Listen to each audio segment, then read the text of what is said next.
EBITDA is arguably the single most quoted number in a deal room, a credit committee, or a board pack, and yet it does not appear anywhere in IAS 1 or any other IFRS standard as a required line item. That tension is exactly why CAs need to understand it precisely. Get it wrong in a covenant calculation or a valuation model, and the consequences are very real. EBITDA stands for earnings before interest, tax, depreciation, and amortization. The logic behind stripping out those four items is to approximate the operating cash-generating capacity of a business, independent of its capital structure, tax jurisdiction, and accounting policy choices around asset lives. Investors and lenders use it as a proxy for recurring operating cash flow, and it is the denominator in the EV to EBITDA valuation multiple you will see on almost every information memorandum. There are two routes to EBITDA from an IFRS income statement. The top-down method starts at revenue and works down to EBIT, then adds back depreciation and amortization. The bottom-up method starts at profit after tax and adds back interest, tax, depreciation, and amortization in sequence. Both routes arrive at the same number. But the top-down method is less error-prone because you are less likely to miss items buried below operating profit. Let us work through a concrete example. Imagine a manufacturing company, Durban Metals Limited, with the following income statement for the year ended 31st December 2024. Revenue is 240 million rand. Cost of sales is 140 million, giving gross profit of 100 million. Operating expenses are 38 million, which includes depreciation of 18 million and amortization of 4 million. EBIT therefore lands at 62 million. Finance costs are 12 million. Profit before tax is 50 million. Tax at 28% is 14 million. And profit after tax is 36 million. Now apply both methods. Top down, start at EBIT of 62 million, add depreciation of 18 million and amortization of 4 million. EBITDA is 84 million rand. Bottom up, start at profit after tax of 36 million, add tax of 14 million, add finance costs of 12 million, add depreciation of 18 million, add amortization of 4 million. Again, 84 million. The EV to EBITDA multiple at a transaction value of, say, 504 million would therefore be exactly 6 times. Posting the EBITDA bridge in a T-account format helps visualize exactly which income statement lines feed the adjustment. Notice that depreciation and amortization are credit entries in their respective expense accounts. Reversing them back out is effectively a debit to those accounts and a credit to the EBITDA bridge.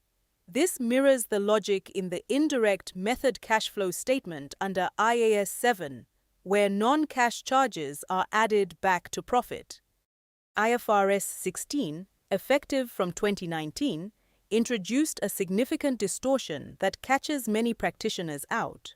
Under IFRS 16, a lessee recognizes a right-of-use asset and a lease liability.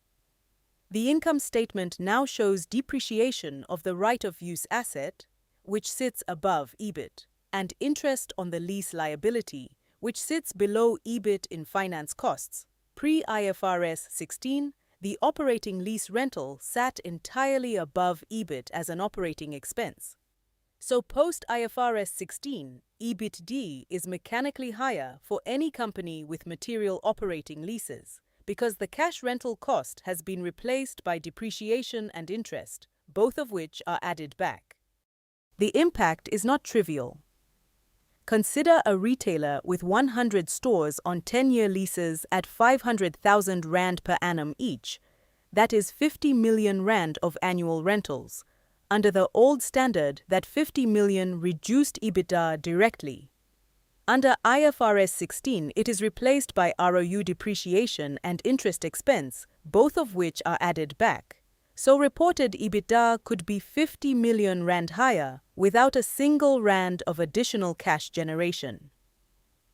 The bar chart on screen illustrates this for a simplified 2-year comparison.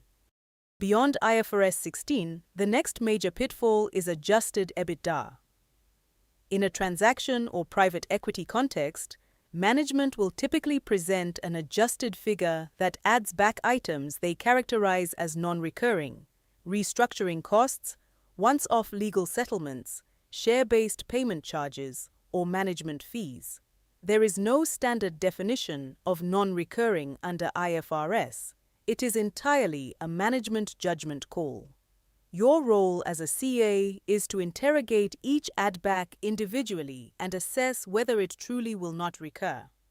A restructuring that happens every 3 years is arguably a recurring cost of doing business.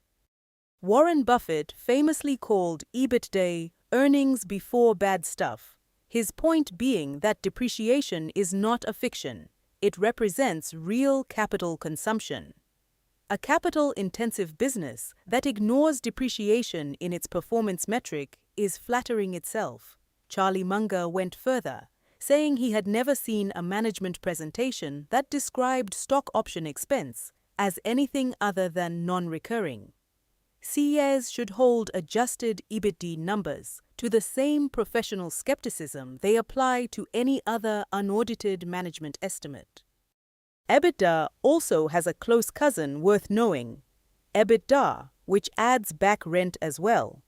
This is commonly used in the airline and hotel industries, where operating leases are commercially central, and analysts want to compare operators regardless of whether they own or lease their assets. Post-IFRS 16, EBITDA has become less common because rent is already partially captured in depreciation and interest, but you will still see it in pre-IFRS 16 comparable transaction analyses and some emerging market contexts where IFRS 16 adoption is less uniform.